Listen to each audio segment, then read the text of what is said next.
Yes, good morning my dear friends. How are you? Hope कि बेटा fine, very good, बढ़िया, बहुत बढ़िया, फर्स्ट क्लास। आज हम बात कर रहे हैं 12th आरबीएससी के स्टूडेंट से बेटा। इस आज के ऑनलाइन क्लास में आपका मोस्ट वेलकम है। अपना चैप्टर चल रहा था बेटा चैप्टर 14। क्या चल रहा था? चैप्टर 14 और टॉपिक चल रहा था बेटा इक्वेशन ऑफ प्लेन। क्या चल रहा था बेटा? इक्वेशन ऑफ प्लेन, यानी कि प्लेन का मतलब क्या होता है? समतल। कि समतल का समीकरण। प्लेन का मतलब क्या होता है डियर स्टूडेंट? समतल का समीकरण। कि इक्वेशन ऑफ प्लेन बोले तो समतल का समीकरण। कि समतल का समीकरण क्या होता है, प्लेन क्या होता है, इसका डिस्कस अपन लास्ट वीडियोस में कर चुके। कि व्हाट इज द प्लेन, कि प्लेन क्या होता है, कि व्हाट इज द प्लेन, कि प्लेन क्या होता है, देन अपन ने डिस्कस कर चुके माय डियर स्टूडेंट्स। देखिए अब जनरल फॉर्म में क्या होता है कि लेट का मतलब क्या होता है? यदि। कि अगर आपके पास को जनरल फॉर्म में प्लेन की इक्वेशन ये है। जनरल फॉर्म का मतलब क्या होता है भैया? व्यापक रूप। क्या होता है? व्यापक रूप। तो देखिए आप ax plus by plus cz equal to capital D, that is equation of first। ये प्लेन फर्स्ट है कि ax plus by plus cz equal to D है। अब आप देखिए कि ax plus by plus cz equal to d है। इसका मतलब क्या है कि ab सिस्टम क्या होते हैं? डायरेक्शन रेशियो, दिक् अनुपात। d क्या होती है माय डियर स्टूडेंट? डिस्टेंस होती है। कल इसके बारे में डिस्कस हो चुका है। अब आप देखिए ये जनरल फॉर्म होती है। तो इक्वेशन फर्स्ट, यानी कि आज अपन पढ़ेंगे केस सेकंड। तब केस फर्स्ट हो गया था कि equation of plane in vector form, यानी कि भैया सदिश रूप में प्लेन की इक्वेशन क्या होती है? r vector dot n vector equal to d। और अभिलंब रूप में समतल का सदिश समीकरण क्या होता है? r डॉट n के इक्वल टू d। देन अपने पास लास्ट वीडियो में इसकी बात कर चुके। आज देखिए आप कि equation of plane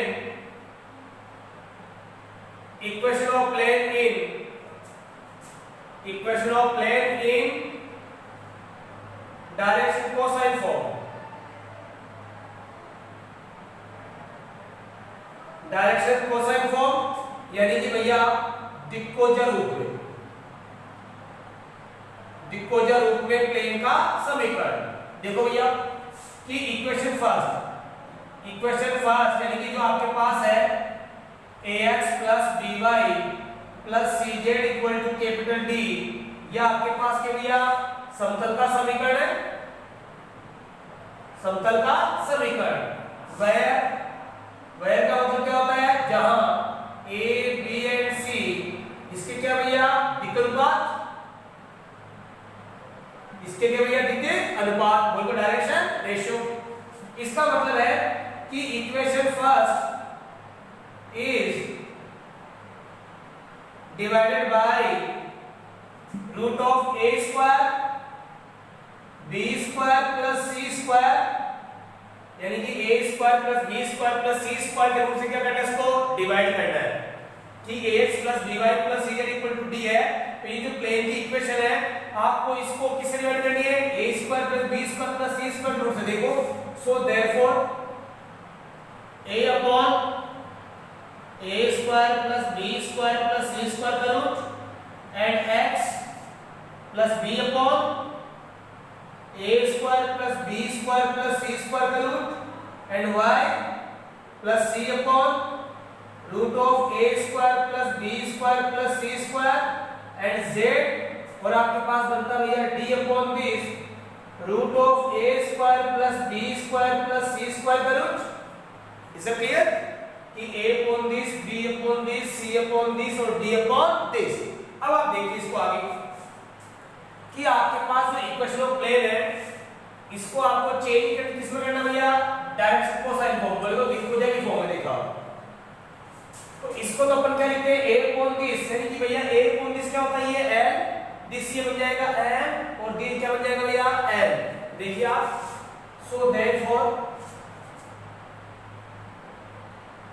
equation of plane in element form भी बोलते हैं इसको, दिक्कोजर रूप बोलते हैं भैया। देखिए आप lx plus my plus nz equal to और d अपॉन दिस को बोला गया भैया p। क्या बोला गया? p। यह आपके पास इक्वेशन ऑफ प्लेन आ गई, यानी कि lx plus my plus nz equal to p। Is it clear? बोलो यस नो। तो बताइए एलिमेंट क्या चीज होती है इसकी, डायरेक्शन कोसाइन। यही तो लिखा होगा कि दिक्कोजा के रूप में प्लेन की इक्वेशन क्या होती है। सो वेयर आपके पास आ गया my dear students, L M और एन क्या होती है, इसकी दिक्कोजा है। ये लो भैया, स्मॉल पी क्या है भैया, दिस इज डिस्टेंस। डिस्टेंस का मतलब क्या होता है बेटा, दूरी। इसका मतलब p is the distance between two points but from the origin, यानी कि मूल बिंदु से ये दूरी भैया, मूल बिंदु से क्या है ये दूरी है। Is it clear? यहां जो कैपिटल डी है वो भी डिस्टेंस बिटवीन टू पॉइंट्स होती है, लेकिन मूल बिंदु से नहीं होती है। जबकि यहां पर जो p आती है that is distance between two points, जो कि दो बिंदुओं के बीच की दूरी होती है, लेकिन वो मूल बिंदु से दूरी को रिप्रेजेंट करता ही करता है। Is it clear? यह आपके पास इक्वेशन ऑफ प्लेन आ गई। हालांकि बहुत सारी प्लेन है, अभी आप इनके ऊपर कुछ क्वेश्चन देखिए। यस, इनको अच्छी तरह समझ में आए, इनके ऊपर क्वेश्चन आपको अप्लाई करा रहा हूं, देखिए। अभी इंटरसेप्ट फॉर्म अंतःखंड रूप भी आता है इक्वेशन ऑफ प्लेन में, लेकिन इससे पहले आप इन पे क्वेश्चन देखिए ताकि कुछ क्वेश्चनों की प्रैक्टिस हो जाए। देखिए my dear students,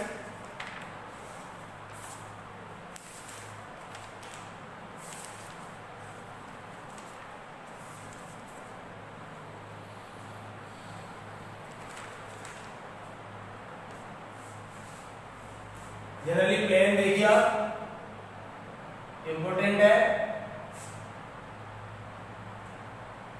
this X Y है, Z, this is point, this is point और दिस इज पॉइंट। इसको इससे ज्वाइन करवा दिया, इसको इससे ज्वाइन करवाया, इसको इससे, ये तो आ गया a, 0 0, ये आ गया 0, b 0 0, अब ये आ गया भैया 0 0 एंड c आ गया। ऐसा क्लियर? ये लीजिए भैया, ये प्लेन आपके पास है। किस टाइप का प्लेन है? प्लेन, समतल है। देखिए आप, अभी अपने प्लेन की इक्वेशन पढ़ी जनरल फॉर्म में कि ax + by + cz = d। Is it clear?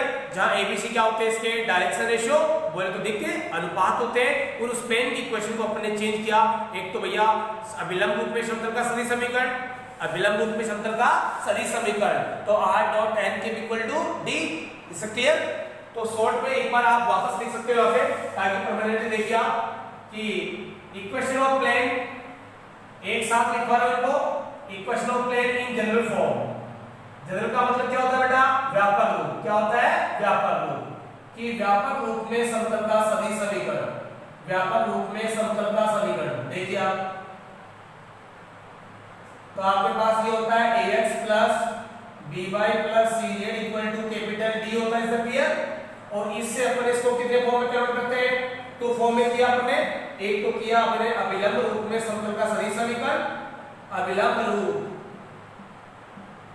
में समतल का सदिश समीकरण, यह आपको लर्न करना है। और सेकेंड आपको भैया देखिए कि दिक्कोसाइन फॉर्म में, दिक्कोसाइन रूप में समतल का समीकरण। तो ये तो बनता भैया r वेक्टर डॉट n के इक्वल टू, ये आपके पास आ गया स्मॉल d, और ये बनता भैया lx + ly + nz = p। Is it clear? Then you have to learn my dear students, आपको याद करना है, ये d भी मूल बिंदु से दूरी होती है और ये p भी क्या होती है? मूल बिंदु से दूरी। इसको आप कार्टेशियन फॉर्म भी कर सकते हो। क्या कर सकते हो भैया? कार्टेशियन फॉर्म भी कर सकते हो। Is it clear? देखिए इक्वेशन देखो भैया, इनके ऊपर डिपेंड कुछ क्वेश्चन ट्राई करते हैं पहले, फिर आगे बढ़ते हैं। देखिए आप,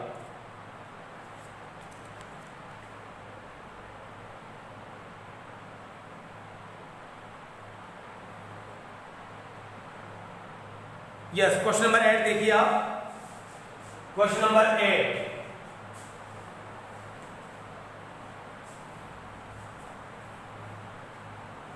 क्वेश्चन नंबर 8 देखो माय डियर स्टूडेंट्स,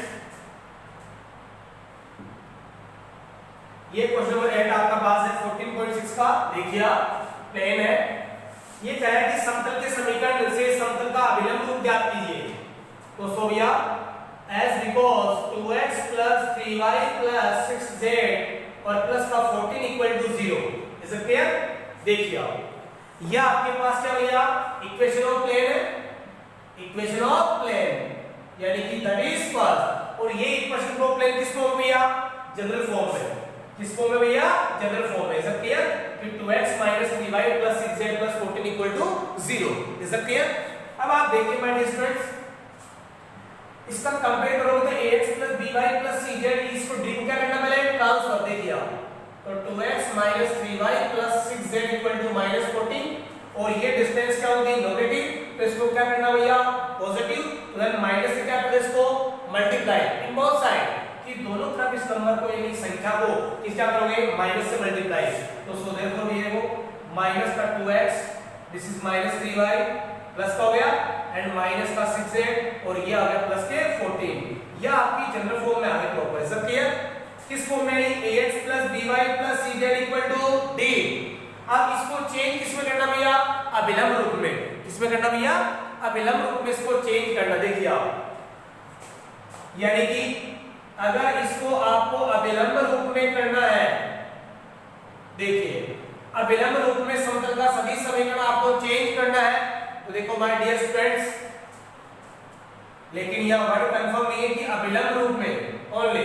अब समतल का सदिश समीकरण निकालना है या कुछ और निकालना है बताइए आप? तो मैं इसको दोनों करवा रहा हूं। देखिए आप केस फर्स्ट दोनों करवा रहा हूं, समझ रहा हूं कि equation first is divided by root of a square. a का मतलब 4 हो गया, b स्क्वायर का मतलब 9 हो गया, c स्क्वायर का मतलब 36 हो गया। सब क्लियर?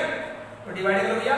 सो देयरफॉर माइनस के 2 अपॉन ये तो कितना हो गया? 36 4 40 49 यानी 49 का रूट आ गया एंड x आ गया plus 3 upon root 49 and this y हो गया माइनस 6 अपॉन रूट 49 और भैया ये क्या हो गया? z हो गया और ये 14 अपॉन 49 का अंडर रूट हो गया। सब क्लियर? तो देखिए my dear students, minus 2 upon इसका 49 का रूट क्या होता है? 7। तो ये आपके पास आ गया। सो देयरफॉर माइनस के 2 upon x sorry 2 upon 7x ये प्लस के 3 अपॉन 7y और ये आ गया ये माइनस के 6 अपॉन 7z और इक्वल में आ गया हमारा dear student 14 upon 7। Then it will be cancel out 2 times. कितने टाइम कैंसिल होगा भैया? 2 टाइम्स। बोलो यस और नो। तो सो देयरफॉर आपके पास समतल का दिक्कोसाइन रूप में समीकरण, दिक्कोसाइन रूप में समीकरण देखिए माय डियर स्टूडेंट्स, माइनस के 2 upon 7x plus 3 upon 7y minus के 6 अपॉन 7z इक्वल टू 2। बोलो भैया दैट इज आंसर। भैया बोलो that is answer. Do you understand my dear? इसका केस सेकंड देखिए आप, इसका केस सेकंड देखोगे। यस, अब केस सेकंड क्या बनेगा इसका? अभिलंब रूप में समतल का सदिश समीकरण। तो देखो my dear students, yes case second देखिए आप, तो इसको पहले चेंज कीजिए आप। तो माइनस 2x था, इसको उधर ट्रांसफर करके क्या करेंगे? माइनस का 2x प्लस के 3y और माइनस का 6z इक्वल टू 14। ये आपके पास फर्स्ट थी। अब देखो भैया इसको अपन लिखेंगे क्या? r वेक्टर डॉट n के इक्वल d होता है। तो पहले इसको क्या करो? ब्रेक करो। देखिए आप कि x i k plus y j k plus z k k and dot minus का 2 i k and plus 3 j k और ये आपके पास आ गया माइनस 6 k k और इक्वल टू 14। सब clear? x i k plus y k k plus z k k dot minus का 2 i k plus 3 j k minus 6 k k। तो बताओ ये तो क्या चीज है भैया? r वेक्टर और ये क्या भैया? n vector. तो इसको तो आप r वेक्टर ले लीजिए, r वेक्टर, और इसको आप क्या यूज कर लो भैया? n vector. Is it clear? और ये आपके पास भैया भी कैपिटल D है। क्या भैया? Capital D। तो ये हो गया वेक्टर फॉर्म, बोले तो समतल का सदिश समीकरण। लेकिन ये अगर इस वेक्टर को, इस n वेक्टर को, इसको अपन क्या यूज करते हैं? n vector. अगर इसको मैग्नीट्यूड से डिवाइड कर दिया जाए, किससे डिवाइड कर दिया जाए भैया? मैग्नीट्यूड से इसको डिवाइड कर दिया जाए। अगर इसको मैग्नीट्यूड से डिवाइड कर दिया जाए तो माय डियर स्टूडेंट से क्या बनेगा? n vector upon n vector का मैग्नीट्यूड क्या बन जाएगा? n के। क्या बन जाएगा भैया? n के। तो देखिए आप, सो देयरफॉर कि equation first is divided bye देखिए आप a स्क्वायर डिवाइडेड बाय ये आ गया 4 प्लस 9 प्लस 16 36 सॉरी, तो ये आ गया 7 आ गया, तो डिवाइडेड बाय 7। ओके, तो देखिए आप x i k plus y j k plus z k k and dot ये आपके पास क्या आएगा माइनस के 2 i k plus 3 j k and minus का 6 k k and divide by 7 और इक्वल में आ गया हमारा dear student 14 upon 7 that it will cancel out 2 times. कितने टाइम कैंसिल होगा भैया 2 टाइम्स। अब देखिए इसको ऊपर क्या लिखते हैं भैया r वेक्टर लिखते हैं, ये n vector upon n vector का मैग्नीट्यूड हो गया, यानी कि भैया n वेक्टर का मैग्नीट्यूड हो गया भैया, ये लीजिए साहब किसका मैग्नीट्यूड है n वेक्टर का, तो इसका मतलब ये क्या बन जाएगा माइनस के 2 upon 7 i k and plus का 3 अपॉन 7 j k और माइनस का 6 अपॉन 7 k k और इक्वल टू 2। बोलो भैया दैट इज आंसर, यानी कि जनरली ये बन गया my dear students r vector dot n k equal to क्या स्मॉल d, तो ये बन गया माय डियर स्टूडेंट्स अभिलंब रूप में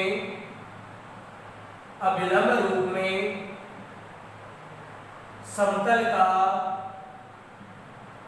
सदिश समीकरण, अभिलंब रूप में समतल का सदिश समीकरण।